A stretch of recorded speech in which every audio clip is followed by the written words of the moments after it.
All right, let's dive right in.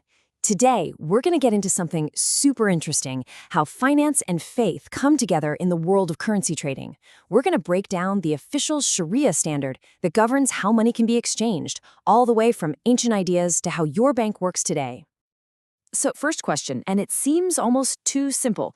Can you trade money for money? I mean, you'd think the answer is obviously yes, right? But when you look at it through the lens of Sharia, it's not just about swapping bills. There's this whole detailed framework to make sure it's fair, it's immediate, and that it isn't just gambling on future values. This is the big question the standard really sets out to answer. So, where do these rules even come from? Well, to really get it, we have to go way back. The foundation for all of this is laid out in the core religious texts. That's where the guiding principles for every single transaction are established. And this right here, this is the bedrock. This one teaching is so powerful because it lays out the two golden rules for all currency exchange. Now, back then, they were talking about gold and silver, of course, but those principles, they apply just as much to the dollars, euros, and yen we're all using today. Okay, let's unpack those two rules. First, on the left, you've got equality. This is simple.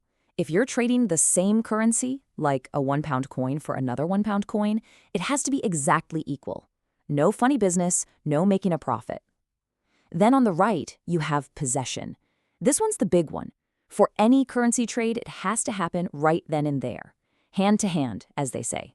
It has to be immediate. And that brings us to what is maybe the most important condition for modern currency trading, this idea of possession. I mean, what does hand to hand even mean when we're all just tapping our phones or clicking a mouse? It's not like we're exchanging physical gold coins anymore.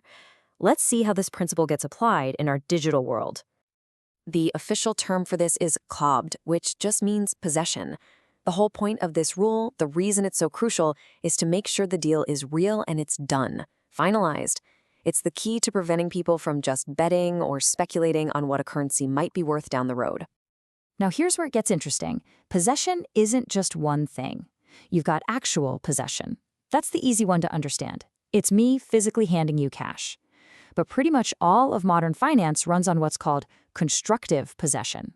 This means you have the full legal right and the ability to use the money, even if you're not physically holding it in your hand. So what does that actually look like in the real world? Well, when money hits your bank account, boom, that's constructive possession.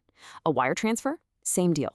Even when a shopkeeper gets that little receipt from a credit card machine, that slip represents a legal claim to the money. That counts as possession. Okay, so now that we've got the building blocks, the standard gets really practical.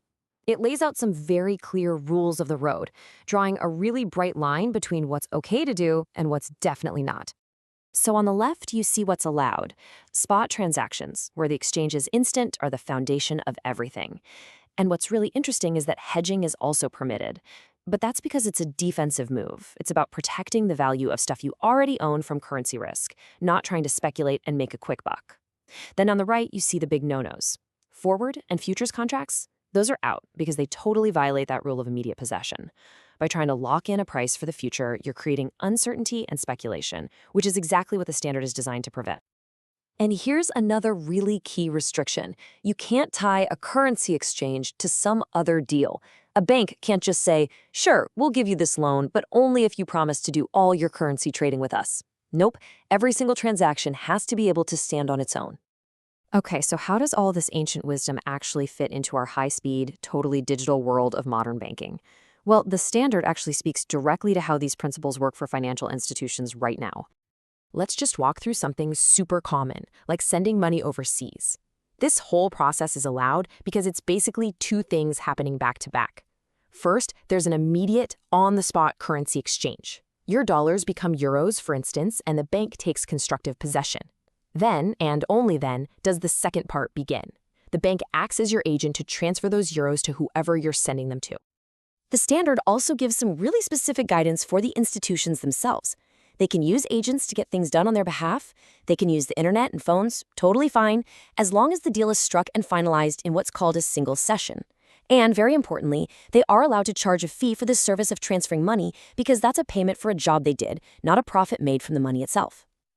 When you step back and look at it, this whole framework is just a fascinating case study.